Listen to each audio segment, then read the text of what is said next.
Glorious day to you, my friends. Yakara arhane iso tara titara. Welcome to day number 138 of being, this blissful existence, illuminating and nurturing grace. Niara sana ehe toda, hatata anahasa eheata. We have 7 days left, including today, of our 144-day spiraling up the Great Pyramid to the edge of the matrix, poking our head through the hub of the Dharma Chakra, using the Eye of Providence to gain a divine perspective on this reality. And since we're spiraling, we're using the golden spiral and the Fibonacci sequence. They're closely related. So a little review, and we're talking about Ajna, the third eye chakra. We're in the middle day of Ajna, 3 days. During the first 55 days.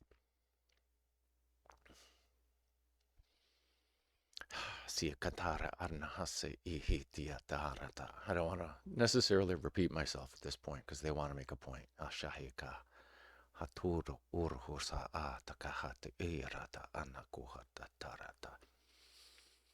As we spiraled up during the first 55 days and then 34 days, and we finally got to the 21 days of Svadhisthana, where the self is established, our sacral chakra.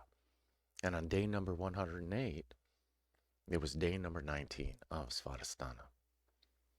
Unbeknownst to me at the time, we were doing the Fool's Journey during that 21-day segment. We were visiting each of the major arcana cards on each of the days, the 21 days of Svadhisthana. And on day number 19, we met the sun, which is our true self. And ever since then, we've been unifying the 1, the 0, and the 8, the sun, the moon, and the earth. During the next 13 days, we were subtly dealing with Manipura, the solar plexus chakra, our sun.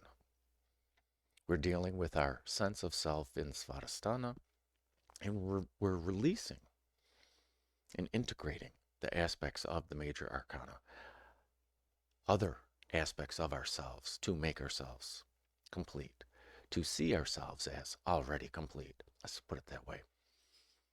And in the 13 days of Manipura, our shiny jewel, our jewel city, we're releasing control because Manipura is where our ego, our willpower, and even though we've released all the senses of self, this sense of ego, this is the hardest thing to release. And as we gave control, the reins to our chariot, the driver of our life, as we gave control to our inner being, our true self. And then the 8 days of the heart center, the heart home. We touched on the 8 petals represented the cycles, vritti, the cycles of the mind, the cycles of the heart, the cycles of life, the cycles of the moon. And then we went up to Vishuddha. And in the 5 days of Vishuddha, we paused. We paused time. We paused the mind.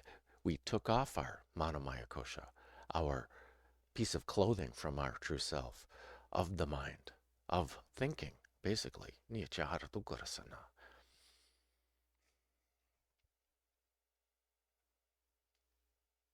we're giving time a rest. We analyzed snapshots of time with things. We looked at things from the macro level, from like the body or the planet or the solar system level. We looked at it at the micro level, at the atomic level. the molecules and the atoms. And we looked at it in the subatomic level. And we looked at the fields, the quantum fields, and we looked at the atomic fields, and we looked at various fields at the macro level, at the micro level, and at the quantum level in Vishuddha. And now we're in the 3 days of Ajna, the third eye, our intuition, our insight.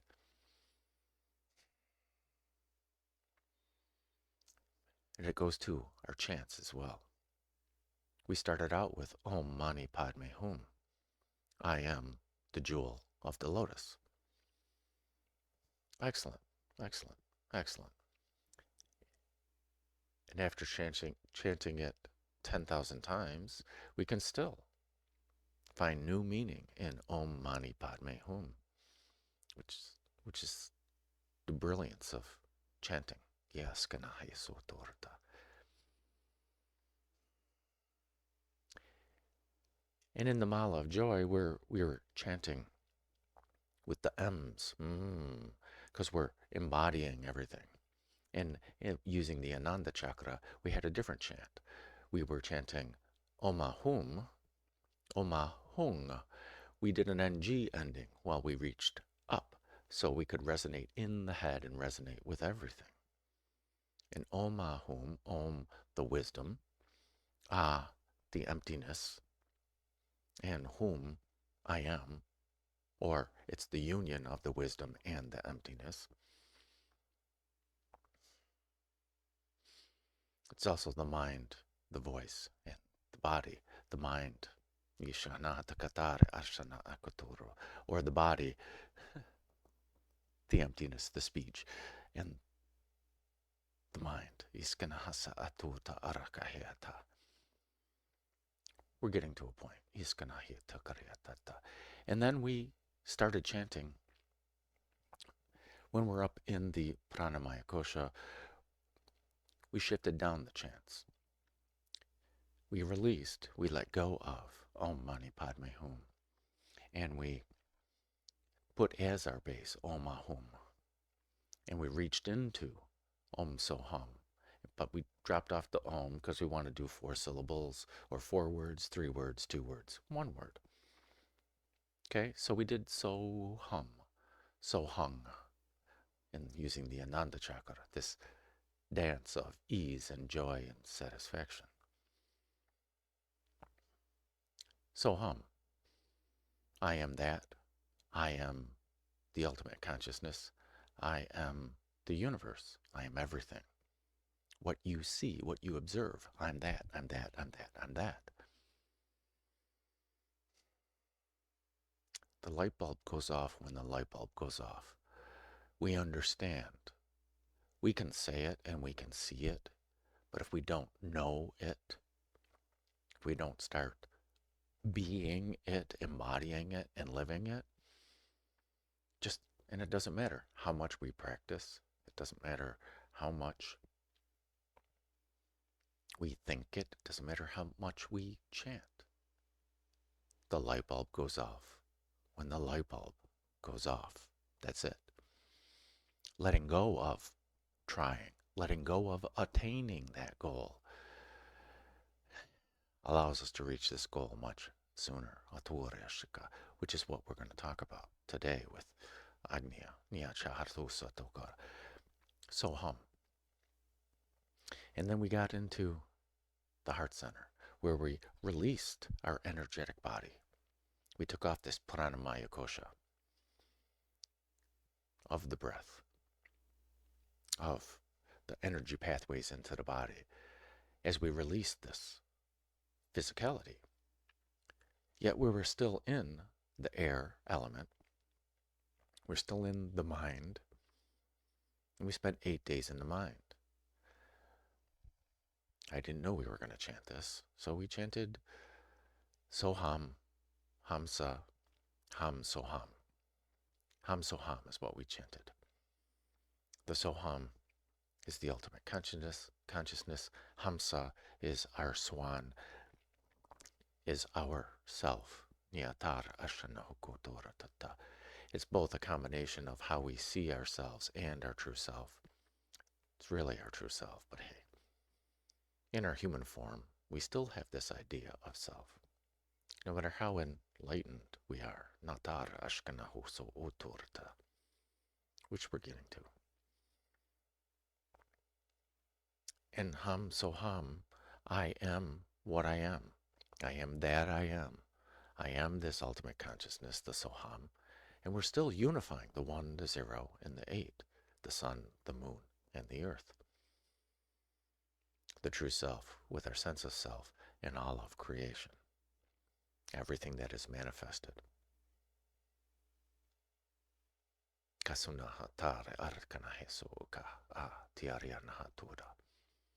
And then we went up into Vishuddha, this higher mind, or Vishuddhi, Niyataharata Asanata. This, the higher ease, Su. Sudha means many things, but break it down to V, this higher Sud, Sudha, Su, ease, well-being, the higher well-being of the mind, the mind. It means purest purity. But the real purity is our mind that doesn't see impurity, doesn't see right from wrong, doesn't see judgment. It sees love. It sees that's me, that's me, that's me. For 5 days, we were observing, seeing, being the drashta, the seer, as we paused time and we observed so many aspects of this physicality, of this matrix. Excellent. And when we were chanting Soham,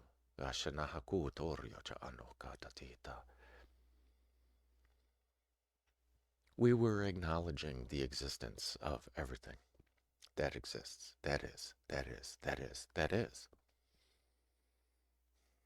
Whether you resonated with that or not, whether you believe nothing exists or everything exists, we didn't really continue the same ideas of Ham Soham, I am everything, or Soham, I am that. We didn't, which is okay. We observed. We observed what is. Isness was the point. The physicality, aspects of the physicality. And in yesterday, the first day of Ajna,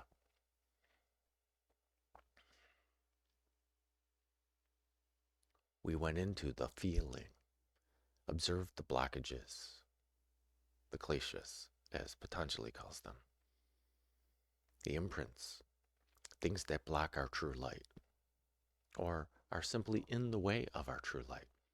And we observed on all sides of this blockage. And we observed the same thing in other people. Healers might actually, like the past 6 days, understanding how these blockages come about and understanding how they can go away with the energy.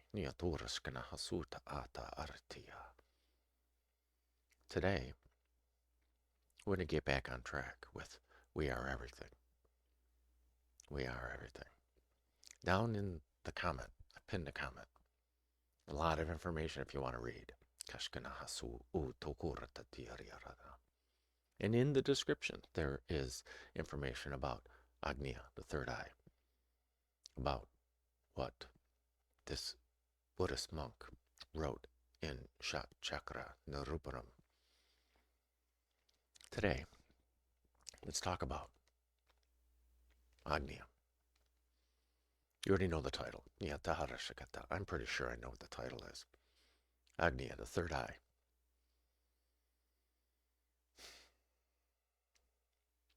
My people call it Anya. And as we're finding out, it's the same thing. Ajna. I didn't resonate with the word command. I mean, I understood what it means. Because once you understand how this reality is, and that we are the creator of our own reality, besides just the words of we are the creator of our own reality. Normally, we interpret that as how we see things is how we're going to live. And if we see things as dismal, then we're going to live in this bubble of protection, and we're going to be cautious about everything. When we were hunter-gatherers, and there were animals that were hunters and we were the prey, then yes, we needed to be on guard all the time. Unless we wanted to be prey or dinner. And this is where our fight or flight came from. Agnya. Nya.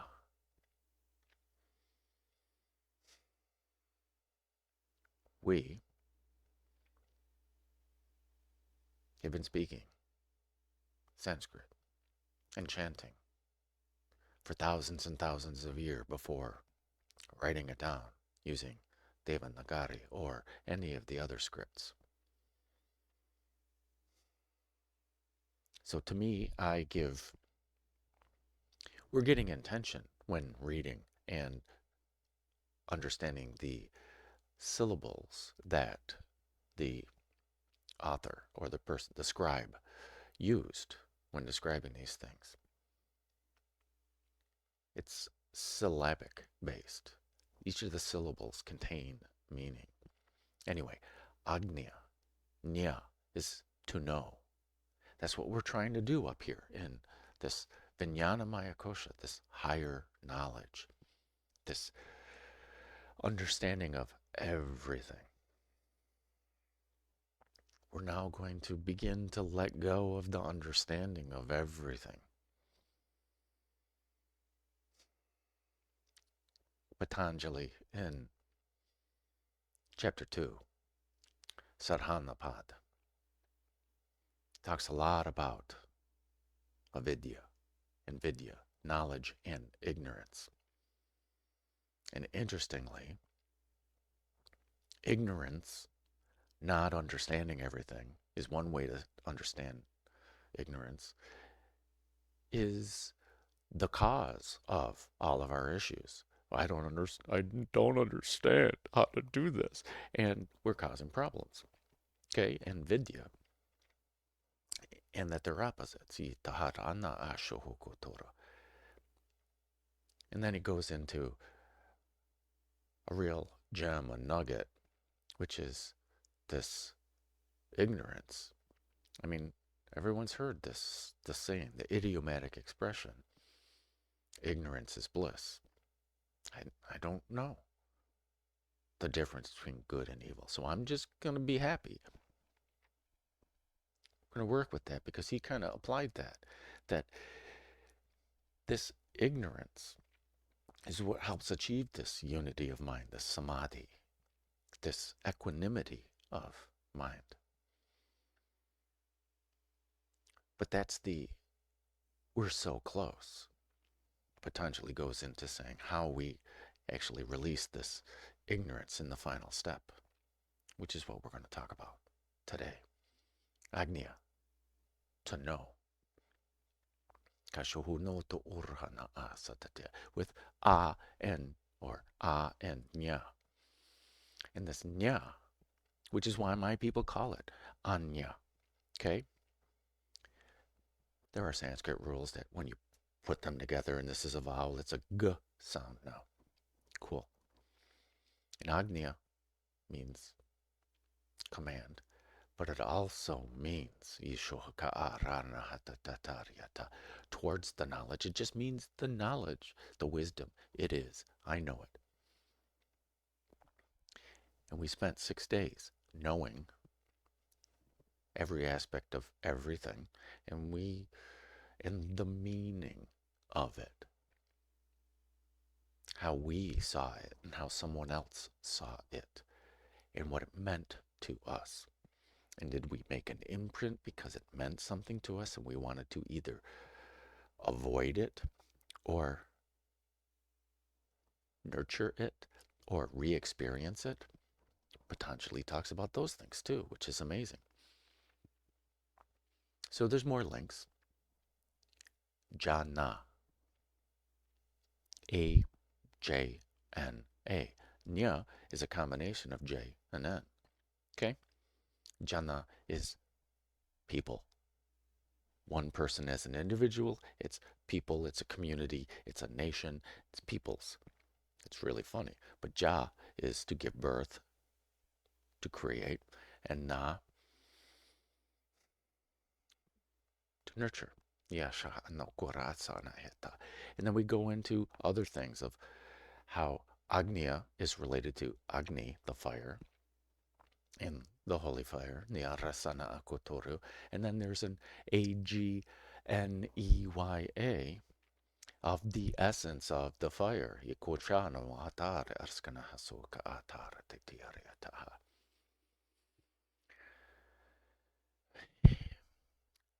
Agnya, Nya, depending on the emphasis. In Buddhism, the seed of all mantra. Yacha anahaso uka hatara aranahasa akichiara tatida. And the example they used, there's a link down in the comment. Is, besides being the first letter of the Sanskrit alphabet and the first letter of Devanagari, as a prefix, it's this magical thing. It totally changes the meaning of what it is. It makes it the opposite. As a prefix, it makes the words have the opposite meaning.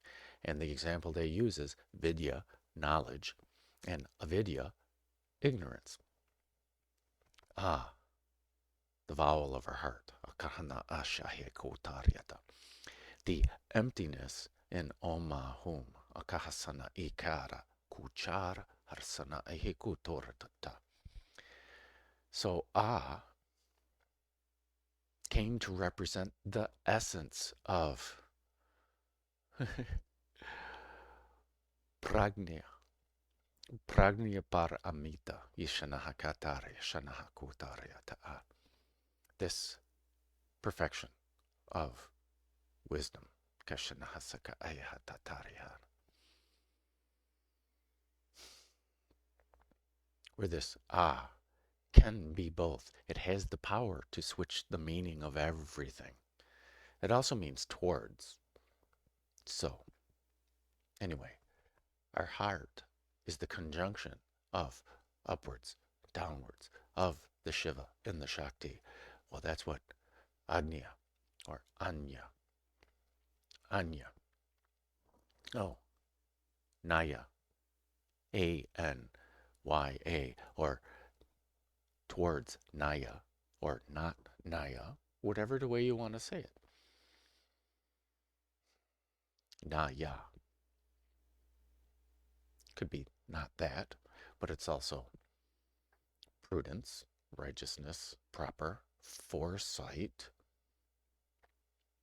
and how it mirrors with command. It's this leading or conducting, like us being the conductor of this symphony of life. Once we understand this, once we understand that we are really creating a reality, but we're going upwards, so we're going to suspend thought. We're going to suspend. We've already paused, allowed our mind to rest. We've allowed time to rest. Time to rest. We've allowed creation to rest. Where the only thing is, now we're going to allow existence to rest. For the next 7 days, we're going to allow existence to rest. So let me scroll back up. There are 2 petals on Agnya, on the mandala of Agnya, on the Padme. And someone gave them each petal a name, Ksham, where Hum represents the Shiva, and Ksham represents the Shakti. Ksha, interestingly, means field, akanahutoryo cha anuakaya. And it also means the cultivator of the field. Okay? Yeah, interesting. Ya chahanato utokurta. And ham means I am. And we understand we're the cultivator of the field. If I'm the source of all creation, if I create my reality, yes, I'm the cultivator of the field. That's me taking responsibility for my creations. Yes, Niyatora Shatara. And it goes along with Qigong. I'm cultivating my mind. I'm cultivating everything. And it goes along with yoga and the practice, sadhana, that we're cultivating this yogic mind, this yogic body, this yogic way of life. Cultivating. Ksham. Ksham. Yatarana asko otorya tatara. Which brings about, because what Patanjali is talking about in Sarhanapad, with this vidya and avidya, both the cause of this duality, which is what Ajna is all about, this duality. And we talk about becoming non-dualistic, and the duality goes away. Might be a better way of saying it. Askana hasugotaryata. And the ways of the mind that come about. Patanjali talks about the only way that we're going to get to this freedom, this kevalya, kasana asha heko oro toto, before talking about Ashtanga, the 8 rungs. Kashanata karyata. This ham kasham also means this I am the seer and what is being seen. This drashta, I am the seer, and drishyam, what's being seen. We're both. Well, that aligns with what Soham is all about. Arshanahi Kotoryo. It's all about Ham Soham. It's what Om Mani Padme Hum means as well. And only by utilizing Om Ma Hum, allowing the stillness and the peace and the emptiness of who we think we are, allowing the emptiness of activity, can the seer and the object being seen, being observed, can they unify? And Patanjali goes into talking about this ignorance. I'm letting go of the value of them, is the powerful way of seeing avidya, this ignorance. I'm no longer seeing the value in it. But Patanjali states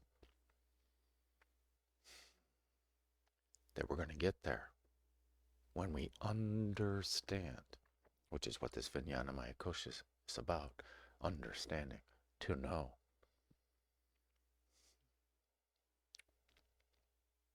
But avidya implies not to know.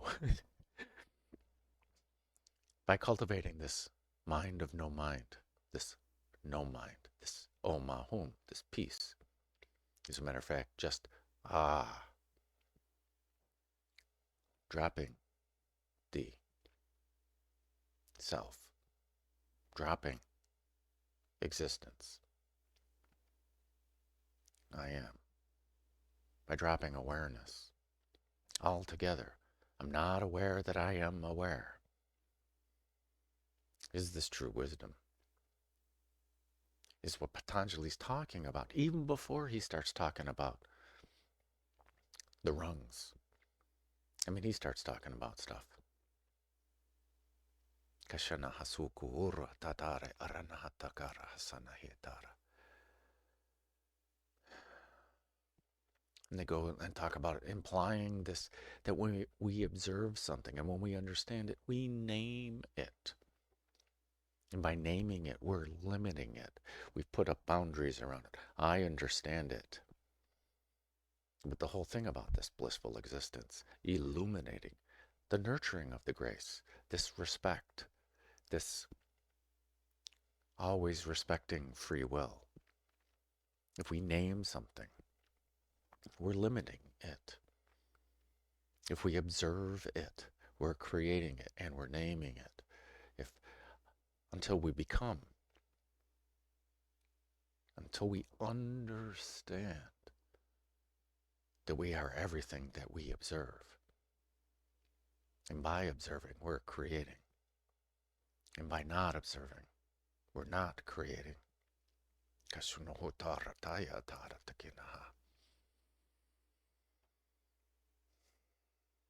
This unification of the and the Ksham,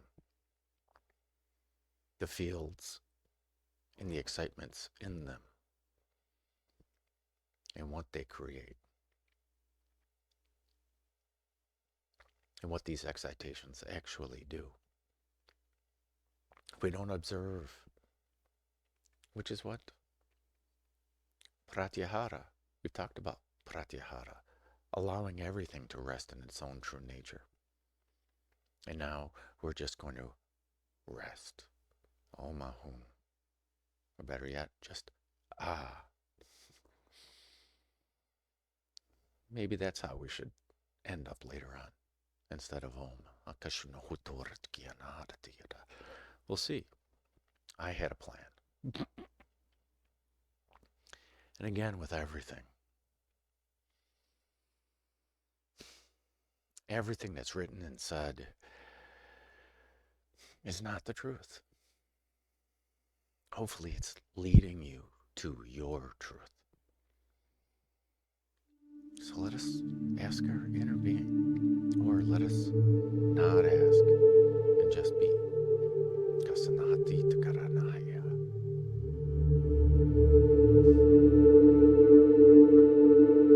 The true wisdom of being.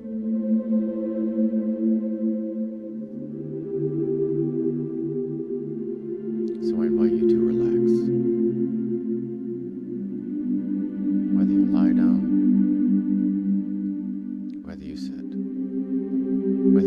in seated meditation, it does not matter.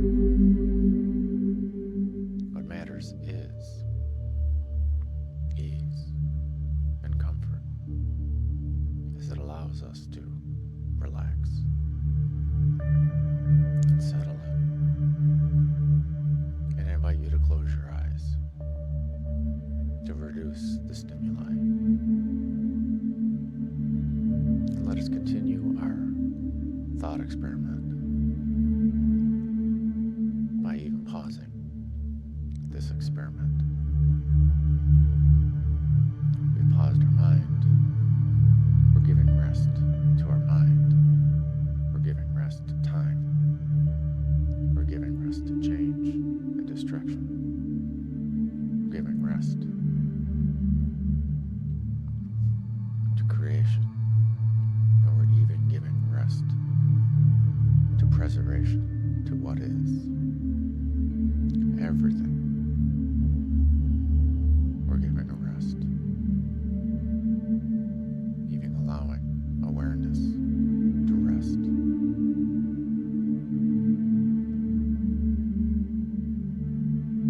Being unaware of awareness.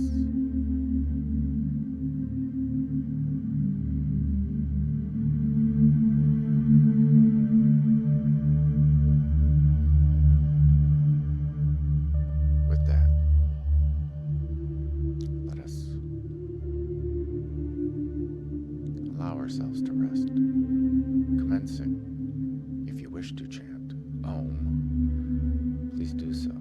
If you wish to allow your inner being, your antarna, to chant Om. And then antarnad, listening to antarnad chant.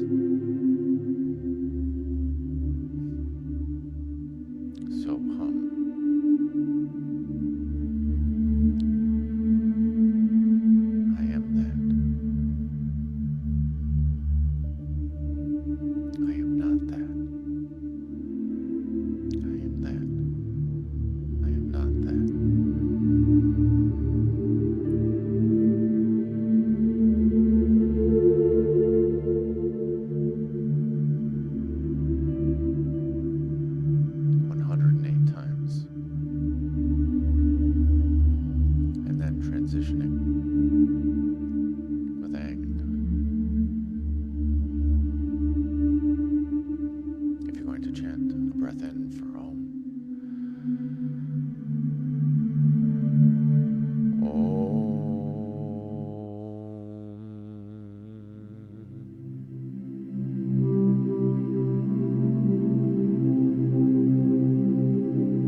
As our inner being transitions, our unthought of nod, chanting, aim,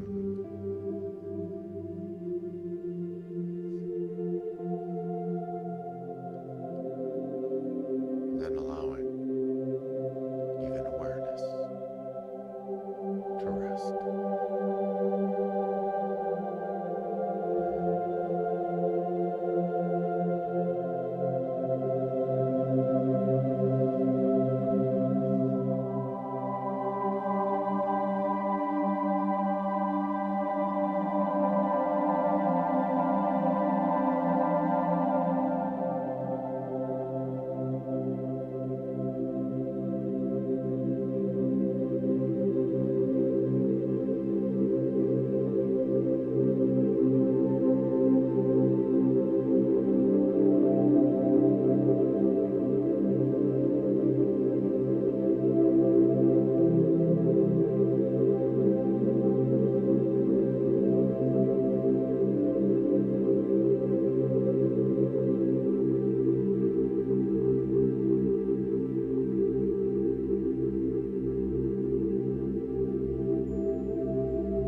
transitioning with our antarnad, chanting Aang, and then continuing the chant with our antarnad, chanting Om 36 times.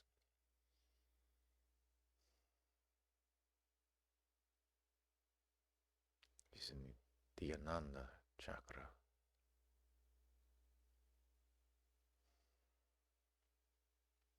And then concluding with Om, whether we chant out loud or chant with our antarnad.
If you're going to chant a breath in for Om,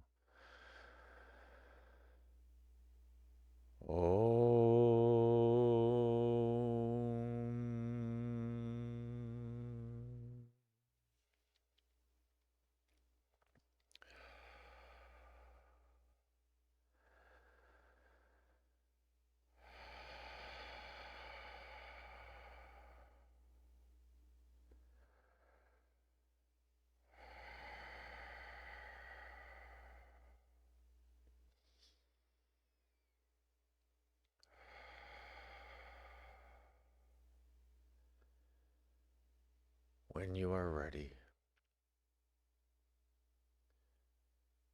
slowly bring awareness back to the here and now. Maybe invite in some gentle movements.